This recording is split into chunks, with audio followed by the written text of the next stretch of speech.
5 ধরনের মানুষ জীবনে কখনো সুখী হতে পারে না। সময় থাকতে সাবধান হন। সুখ এই শব্দটা ছোট, কিন্তু এর পেছনে লুকিয়ে আছে কোটি মানুষের দীর্ঘশ্বাস, প্রতীক্ষা এবং হাজারো ব্যর্থতা। পৃথিবীতে সবাই সুখী হতে চায়। কেউ চায় অর্থের মাধ্যমে, কেউ ভালোবাসা দিয়ে, কেউ শান্তি আর মানসিক স্থিতি খুঁজে ফেরে। কিন্তু সত্যিটা হলো, সব মানুষ সুখী হতে পারে না। কেউ কেউ নিজের অজান্তেই এমন কিছু অভ্যাস বা মানসিকতা লালন করে যা চিরকাল তাদের সুখ থেকে দূরে সরিয়ে রাখে। আজকের এই ভিডিওতে আমরা বিশ্লেষণ করব এমন 5 ধরনের মানুষ যারা নিজেরাই নিজেদের জীবনের সুখকে ধ্বংস করে দেয়। এরা হয়তো বোঝেই না কেমনভাবে নিজেদের অভ্যাস, মনোভাব কিংবা চিন্তার গোড়ামতিতে সুখ দূর করে দিচ্ছে। এই 5 ধরনের মানুষ যদি আপনি চিনে নিতে পারেন, যদি নিজেকে এদের মধ্যে একজন বলে মনে হয়, তবে এখনই সময় নিজেকে বদলানোর। কারণ সুখের দরজা খোলা থাকে শুধুমাত্র তাদের জন্য যারা অন্তর থেকে শুদ্ধ হতে জানে, যারা নিজেকে জানতে চায়, সংশোধন করতে চায়। চলুন একে একে জেনে নেই সেই 5 ধরনের মানুষ কারা, যারা জীবনের কখনোই প্রকৃত সুখ পায় না, আর তার পিছনের কারণটাই বা কী। নাম্বার 1, যারা সবসময় অন্যের সঙ্গে তুলনা করে। তুলনা এই একটা শব্দই হাজার মানুষের জীবনের বিষ ঢেলে দেয়। এই ধরনের মানুষ সবসময় ভাবে, ওর বাসা আমার থেকে ভালো কেন, ওর বেতন বেশি কেন, ওর জীবন এত সহজ আর আমার জীবন এত কঠিন কেন। তুলনা যখন অনুপ্রেরণায় রূপ নেয় তখন তা উপকারী, কিন্তু যখন তা ঈর্ষা, হীনমন্যতায় রূপ নেয় তখন তা ধ্বংসাত্মক। এই ধরনের মানুষ নিজের জীবনকে দেখতে শেখে না। সে অন্যের সফলতা দেখে নিজের ব্যর্থতা টের পায়, অন্যের আনন্দ দেখে নিজের অভাব গোনে। সুখ কখনো আসে না যদি আপনি অন্যের সুখকে আপনার দুঃখের মানদণ্ড বানান। এই তুলনা একসময় গিলে ফেলে আত্মবিশ্বাস, ধ্বংস করে আত্মসম্মান এবং মানুষকে চালিত করে আত্মকেন্দ্রিক অসুখী জীবনের দিকে। সমাধান কি? নিজের অগ্রগতি নিজের অতীতের সঙ্গে তুলনা করুন। আজ আপনি কোথায় দাঁড়িয়ে আছেন সেটাই মুখ্য, অন্য কেউ কতদূর এগিয়ে গেছে তা নয়। নাম্বার 2, যারা ক্ষমা করতে জানে না। ক্ষমা এক অলৌকিক শক্তি।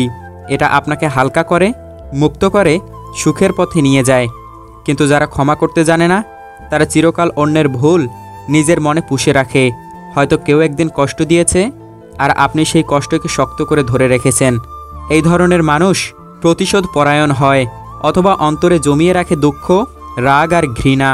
কিন্তু আপনি জানেন কি, আপনি যতক্ষণ কাউকে ক্ষমা করবেন না ততক্ষণ আপনি সেই মানুষটার দাস হয়ে থাকবেন। কারণ আপনি তাকে ভুলতে পারছেন না, আপনি তাকে নিয়ে ভাবছেন, আর সে হয়তো আপনাকে ভুলেই গেছে। ক্ষমা মানে দুর্বলতা নয়, ক্ষমা মানে নিজেকে হালকা করা। যারা ক্ষমা করতে শেখে না তারা মানসিক শান্তি হারায়, ঘুম হারায়, হাসি হারায়, অর্থাৎ সুখ হারায়। নিজের মনের ভার হালকা করতে শিখুন, ক্ষমা করতে শিখুন। নট ফর দিম বাট ফর ইউ। সুখ তখনই আসবে যখন আপনি মুক্ত হবেন মনের সকল বোঝা থেকে। নাম্বার 3, যারা অতীত নিয়ে বেঁচে থাকে। অতীত আমাদের শিক্ষা দেয়, কিন্তু অনেকে আছে যারা সেই অতীতে আটকে পড়ে যায়। তখন যদি আমি এটা করতাম, ও যদি আমাকে ছেড়ে না যেত, এই চাকরিটা যদি পেতাম। এই যদি শব্দগুলো জীবন থেকে সুখকে চিরতরে মুছে দেয়। এই ধরনের মানুষ বর্তমানে থাকতে জানে না। তারা পেছনের ভুল, ব্যর্থতা আর হারানোর সুযোগটাকে এতটাই বড় করে তোলে যে সামনে যত ভালো কিছু আসুক না কেন তা আর দেখতে পায় না, অতীত নিয়ে পড়ে থাকে। তারা কখনো বর্তমানকে অনুভব করতে পারে না, আর সেই মানুষ বর্তমানকে উপভোগ করতে পারে না। তার জীবনে সুখ আসার প্রশ্নই ওঠে না। তাই অতীতকে সম্মান করুন, ভুল থেকে শিখুন, কিন্তু বর্তমানকে বাঁচুন। নাম্বার 4, যারা সবসময় নিয়ন্ত্রণ করতে চায়। এরা মনে করে সব কিছু তার ইচ্ছে মতো চলতে হবে, পরিবার, বন্ধুত্ব, সম্পর্ক, এমনকি নিজের ভবিষ্যতও। কিন্তু পৃথিবী এক বিশাল নাট্যমঞ্চ। এখানে আপনার নিজের চরিত্রটি নিয়ন্ত্রণ করতে পারেন, অন্যেরটা নয়। নিয়ন্ত্রণের এই প্রবণতা অনেক সময় নষ্ট করে সম্পর্ক, মানুষকে একা করে ফেলে, মানসিক অস্থিরতা তৈরি করে। কারণ যখন জিনিসগুলো আপনার পরিকল্পনা অনুযায়ী না চলে তখন আপনি হতাশ হয়ে পড়েন, আর এই হতাশই ধীরে ধীরে সুখকে গিলে খায়। ছাড়তে শিখুন। কিছু বিষয় নিয়ন্ত্রণে না থাকাই স্বাভাবিক। আপনার কাজ সাধ্যমতো চেষ্টা করা, বাকিটা আল্লাহ বা ভাগ্যের হাতে ছেড়ে দিন। নাম্বার 5, যারা কৃতজ্ঞ নয়। যারা জীবনে যা আছে তার জন্য কৃতজ্ঞ নয়। তারা যত কিছু অর্জন করুক না কেন সুখী হতে পারে না। এ ধরনের মানুষ সর্বদা অভিযোগ করে, আমার চাকরি ভালো না, আমার পরিবার আমাকে বোঝে না, আমি কারো মতো সুন্দর বা স্মার্ট না। এই অভিযোগগুলো তাদের মনকে কালো করে তোলে। আসলে সুখ তাদের কাছেই আসে যারা জীবনের ছোট ছোট ভালো দিকগুলোকে উপভোগ করতে জানে।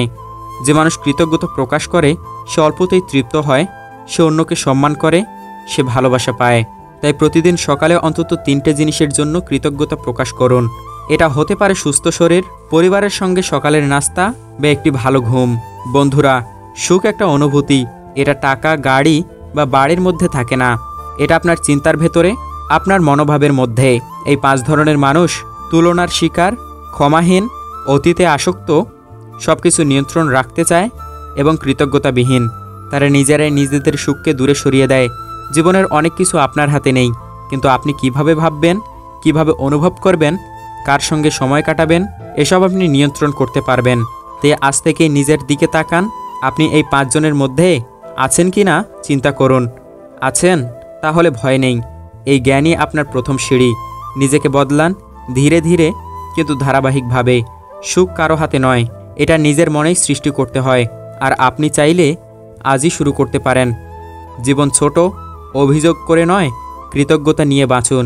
অন্যের সঙ্গে নয়, নিজের সঙ্গে প্রতিযোগিতা করুন। অতীত নয়, বর্তমানকে জড়িয়ে ধরুন। এভাবেই আসবে সুখ, ধীরে ধীরে কিন্তু চিরস্থায়ীভাবে। ভিডিওটি ভালো লাগলে লাইক করবেন, কমেন্টে আপনার মতামত জানাতে ভুলবেন না। আর এ ধরনের মোটিভেশনাল ভিডিও পেতে আমাদের চ্যানেলটি সাবস্ক্রাইব করবেন।